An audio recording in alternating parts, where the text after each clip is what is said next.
Greetings, greetings, greetings. It is your girl Tenacity, and welcome to my world. This IG caption is titled, Say It Ain't So. We went down the aisle as man and wife.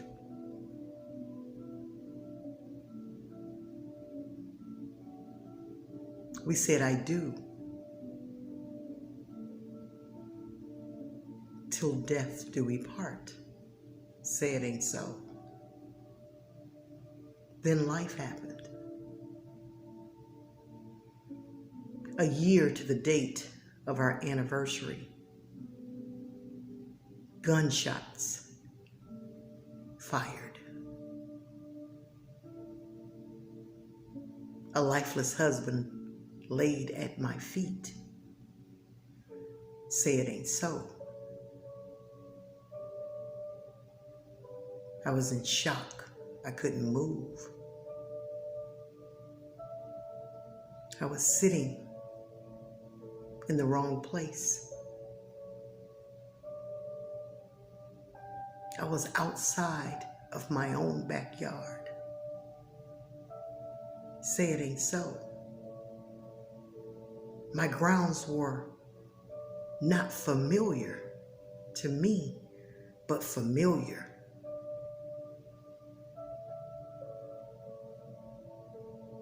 As I heard the screams and the shouts and the cries, and I kneeled down to the ground to see, had I lost him? Or could he survive the injury? Not surviving his injuries, I was devastated. I became lost, stuck in love. Lifeless, useless.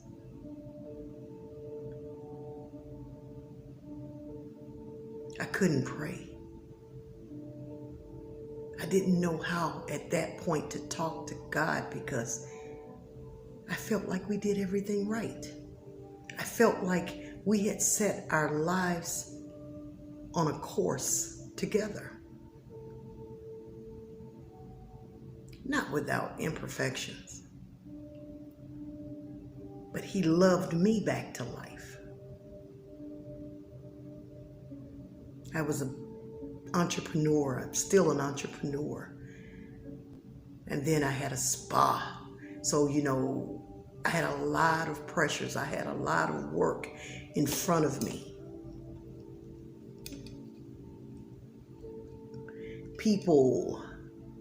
Dealing with conversations, dealing with problems. I had no time for me. But when I met him, everything changed. I didn't know how much life would change, but everything changed.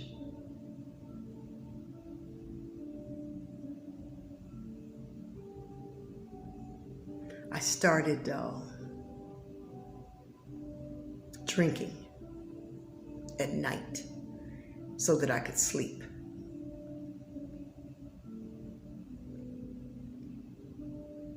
Taking care of my clients and being my better self in public, and just falling apart in private.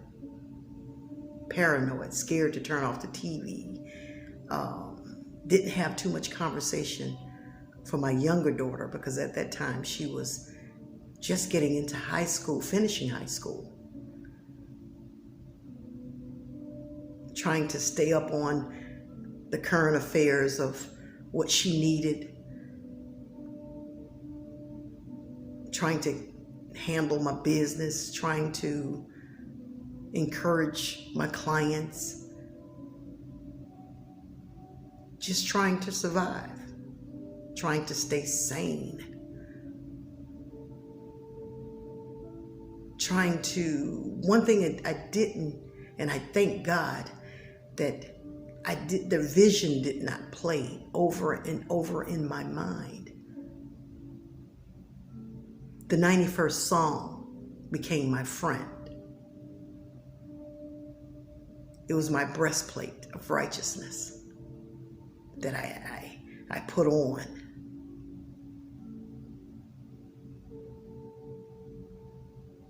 I couldn't describe to anybody where I was, how I felt.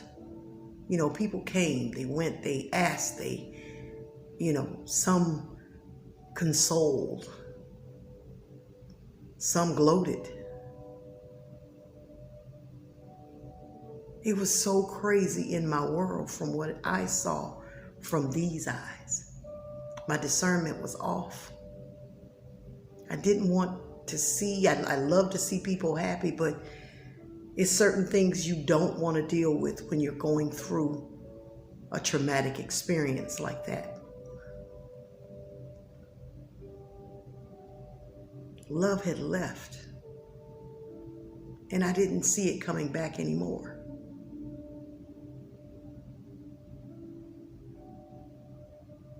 I wasted time, and this brother clearly told me, don't you ever be anybody's girlfriend. You're not a girlfriend, you're a wife. I never knew why. He was giving me answers to someone who was leaving, or instructions to someone who was about to leave. I didn't understand.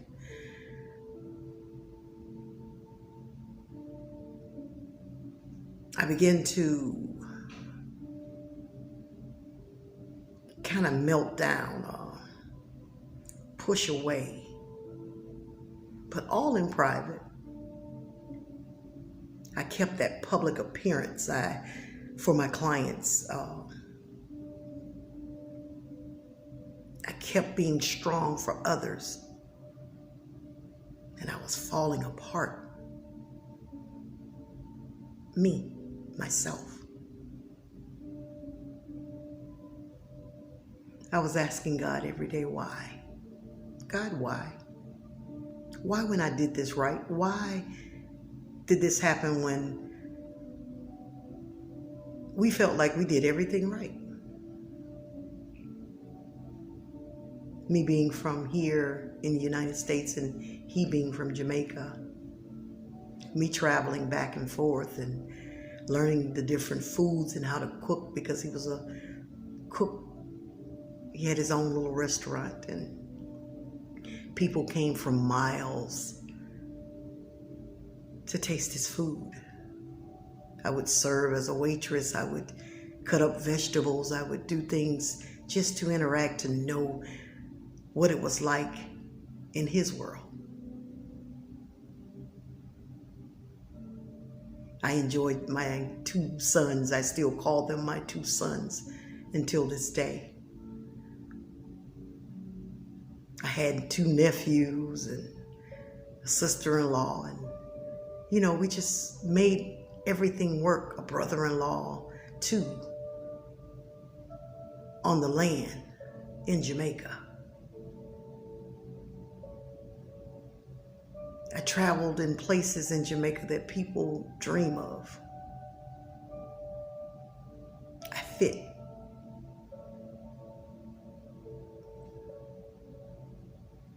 I never see myself above anyone. I always see myself as equal. I never see myself beneath anyone.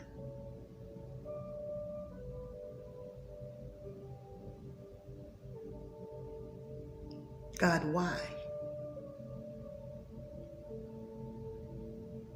Why? 2 years had passed, and I was trying to think of, I saw this movie, and the lady asked, what was the last words that he said to you? And I was sitting here saying, oh my God, I don't even remember. But this came through the movie.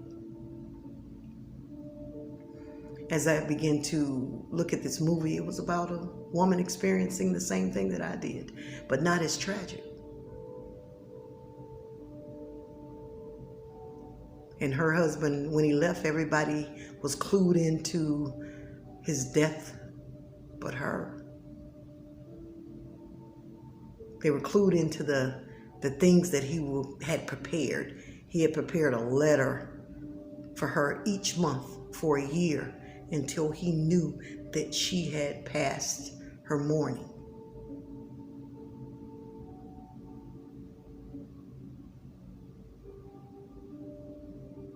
And in that movie, I remembered from one of the episodes of the movie, one of the small clips in the movie, and it asked her, what was the last thing he said? And I remembered. He had a way of coming up behind me because he was a little shorter than I. And he came up behind me and he would hold my hips and he would call them his holsters. And he said, I love my wife.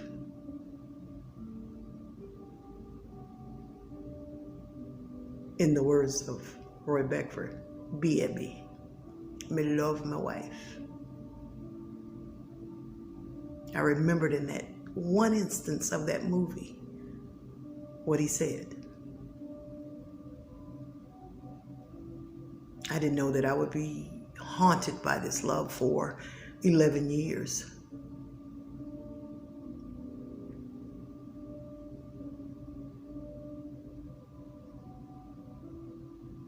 But God did something so wonderful. I never became anybody's girlfriend.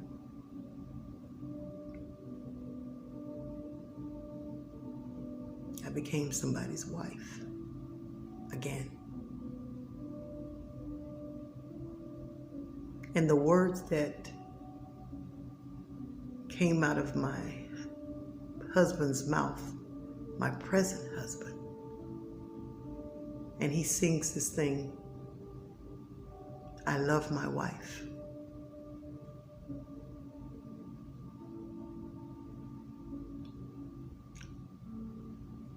And I said, okay, Roy, I'm home again. When God takes you through something,